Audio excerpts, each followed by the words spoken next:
A man suffered a heart attack while playing with his baby, collapsing right in front of him. What that toddler did next was so unexpected, it left everyone in tears. Stay with us to hear the full story, and let us know in the comments where you're watching from. At night, while office workers slept in the suburbs, Derrick scrubbed their floors. He worked as a janitor in corporate buildings, skyscrapers with glass elevators and marble lobbies, places where babies weren't supposed to be. But every night, Derrick brought his 18-month-old son, Noah, along anyway. There was no daycare, no family, no babysitter. Since the night his wife Danielle died during childbirth, Derrick had done everything on his own. He packed diapers in his supply cart, heated bottles in break room microwaves, swaddled Noah in a blanket and tucked him under a receptionist's desk while he mopped the conference room. It was exhausting, but it was the only way he could keep his job and keep his son. Their apartment was small, drafty, and barely furnished. The crib was a laundry basket. The bathtub was a plastic bin. Still, Derrick gave Noah everything he had left after a long shift, warmth, play, and the same quiet promise every night. One day, I'll give you more. He didn't say it for comfort. He said it like a vow. Saturday morning was the one part of the week Derrick lived for. No fluorescent lights, no marble floors to mop, just his son in their tiny apartment, and silence that didn't feel empty. One Saturday morning, Derrick was playing with Noah in the living room. The apartment still echoed with Noah's laughter when the phone rang. Derrick picked up with one hand, holding Noah in the other. The number on the screen was familiar. "Mr. Carter," the voice said coldly, "we've received additional complaints. Children aren't allowed on site. We have to let you go." Derrick's heart dropped. "Please, don't do this," he said, already standing. "I don't have anyone else. I can't afford daycare. I've done everything I can. This isn't personal, but it's final. Your contract is terminated, effective immediately." The line went dead. For a second, the room was silent. Derrick slowly lowered the phone, staring at it like it might take the words back. But it didn't. He was jobless, again. And this time, the last thread holding his fragile world together had snapped. He looked down at Noah, his wide eyes, unaware smile, sticky hands holding a worn plastic toy. Derrick tried to breathe, but something was wrong. A tightness spread across his chest, like something inside was clamping down. His left arm tingled, then it burned. Sweat broke across his forehead. Noah held up the toy again, babbling softly. "Dada." Derrick's hand trembled as he reached out. His lips moved, but no sound came. He staggered back a step, then another. His knees buckled, and in the blink of an eye, he hit the floor. Hard. Noah flinched, startled by the sound. His toy rolled from his hand. The apartment fell silent. Noah stared at the spot where his father had been standing. Now, Derrick lay motionless on the floor, one hand outstretched toward nothing, his chest barely rising. Noah didn't understand what was happening, but he knew something was wrong. He toddled toward his father on unsteady legs, dropping to his knees beside him. "Dada?" he whispered. No response. He reached out and patted Derrick's cheek, then patted it again, harder. Still nothing. Noah's little face tightened in confusion. His bottom lip quivered. He let out a soft whimper, then sat back, wide-eyed. The apartment had never felt this quiet before. For a few seconds, he just sat there, like he was waiting for Derrick to get back up and finish the game they'd started. But then, something shifted. Noah turned. His eyes landed on the couch, the one near the front window. It was where they always played, where he and his father watched cars pass below, where light poured in when it was time to nap. He crawled toward it, struggled to climb, and slowly, determined, he began pulling himself up. He didn't know why. He just knew he had to get to that window. Noah hoisted himself onto the couch, one shaky movement at a time. The cushion shifted under his weight, but he didn't stop. His tiny fingers gripped the backrest. His legs trembled as he pulled himself up, standing on wobbly feet. Outside the window, the street was quiet. Mid-morning sun bounced off passing cars. A bird fluttered by. Inside the apartment, his father lay silent and still. Noah pressed his palms to the glass. Then he started to bang. Once, twice, over and over. His small hands slapped the window pane with every bit of strength he had. His face was red, his mouth open, but no words came, just frantic tapping, louder and faster. It wasn't just noise. It was instinct. the only way he knew to call for help. And outside, someone heard. Grace, their next-door neighbor, was out front, watering her porch plants like she always did on Saturdays. The morning air was calm, the neighborhood quiet. She leaned over to tend to her roses when the noise made her pause. It wasn't coming from her house. She straightened, turned toward the sound, and froze. In the window of the apartment next door, just above the couch, stood a baby. Tiny, unsteady. His little hands were beating the glass over and over. Grace's breath caught. The baby's face was red, his mouth open like he was crying, though no sound reached her. He pounded the window with desperate force, over and over, as if trying to break through it. Something was wrong, deeply wrong. Her eyes scanned the room behind him, but saw no one. Just a quiet, dim interior. Where was the father? She dropped the watering can right there on the sidewalk and ran across the small yard straight to their front door. She knocked hard, once, twice, 3 times. Hello? Is everything all right in there? No answer. She banged again. Sir? Can you hear me? Is your baby okay? Silence. She looked up again. Noah was still in the window, still banging, but slower now.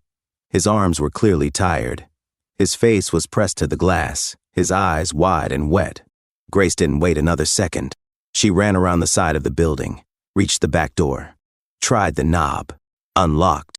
She pushed the door open and stepped inside, bracing herself for what she might find. The moment Grace stepped inside, the smell of baby powder and cold air hit her. The apartment was still, too still.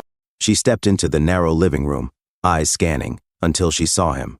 A man, lying on the floor, motionless, one arm stretched out toward an empty bottle, the other curled awkwardly beneath him. His face was pale, his chest barely moved. Grace's hand flew to her mouth. Oh my God. She rushed forward, kneeling beside him, checking for a pulse with trembling fingers. It was there, but faint, shallow. She grabbed her phone and dialed. Yes, there's a man. I think he's had a heart attack. He's not responding. There's a baby here, please, hurry. As she gave the address, her eyes shifted. Noah was crouched beside his father, not crying, just sitting very still. In his tiny hand, clutched tight against his chest, was something small and bent. Grace ended the call and leaned closer. It was a work ID badge, creased, smudged, and damp from his grip. Derrick's picture stared up from it. The baby had held onto it the whole time. Grace's voice cracked. You were trying to tell someone. She reached for Noah gently, scooping him into her arms. He didn't resist. He just looked up at her, silent and wide-eyed. She held him close.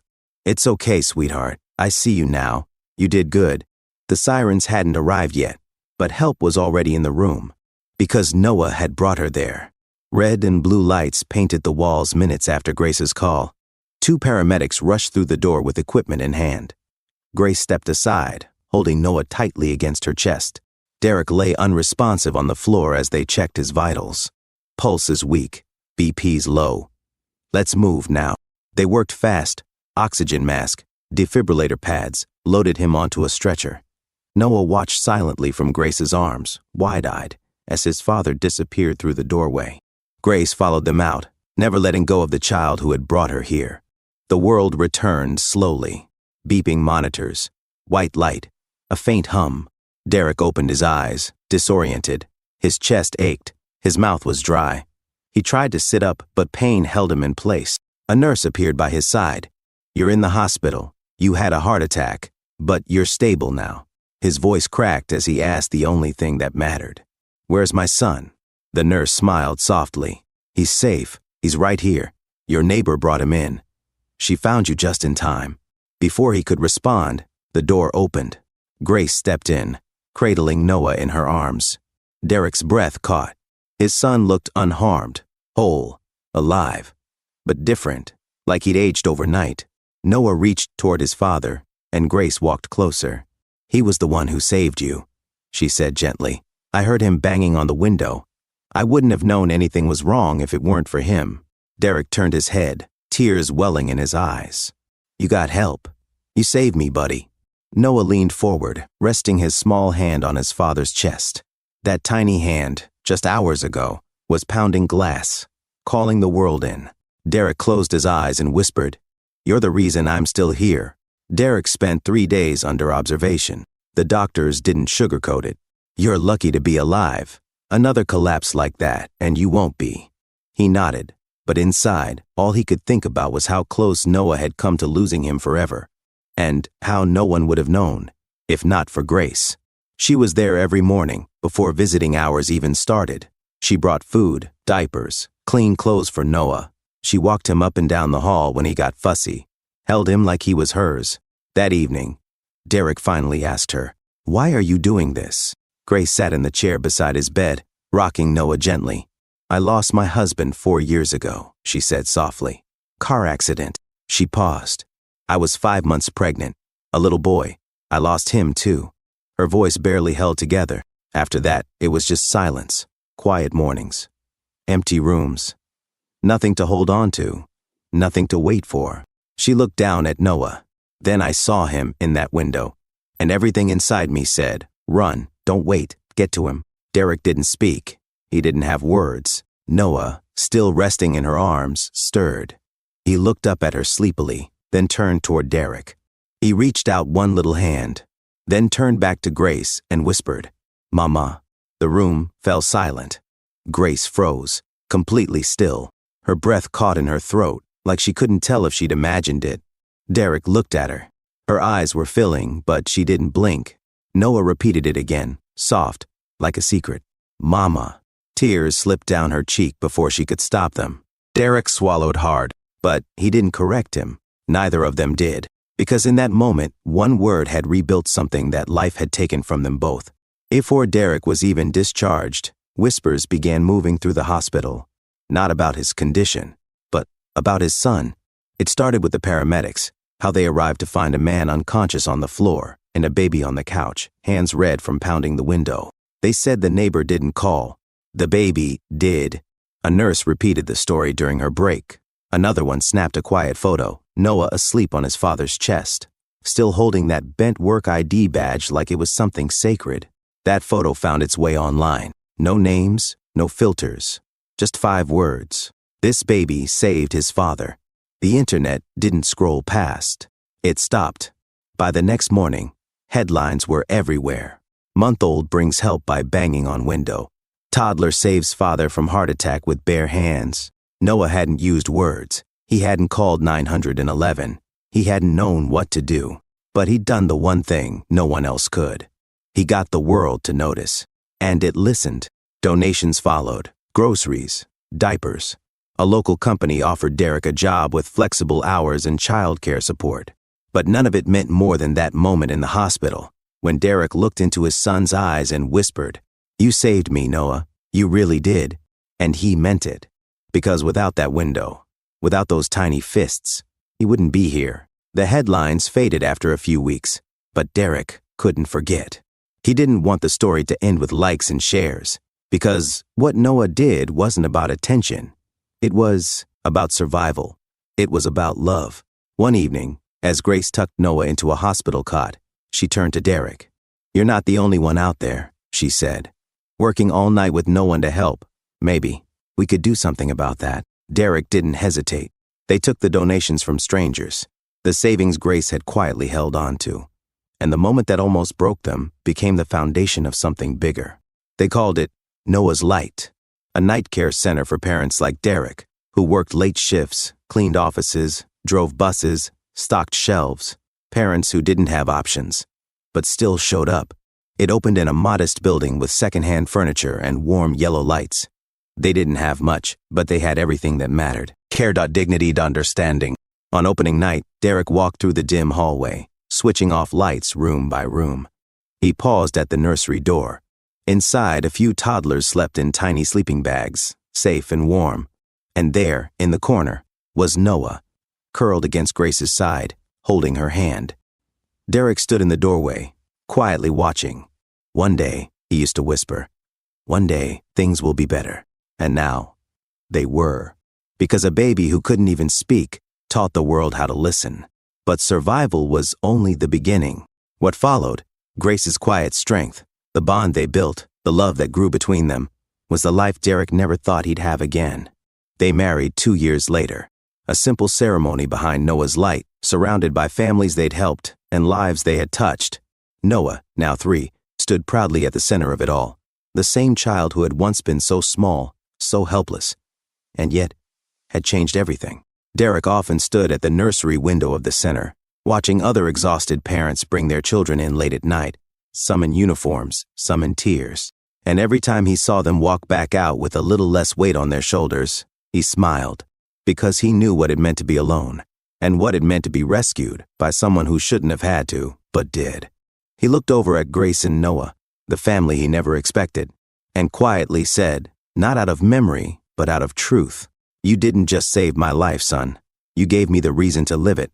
And from that moment on, the world didn't need the headline anymore.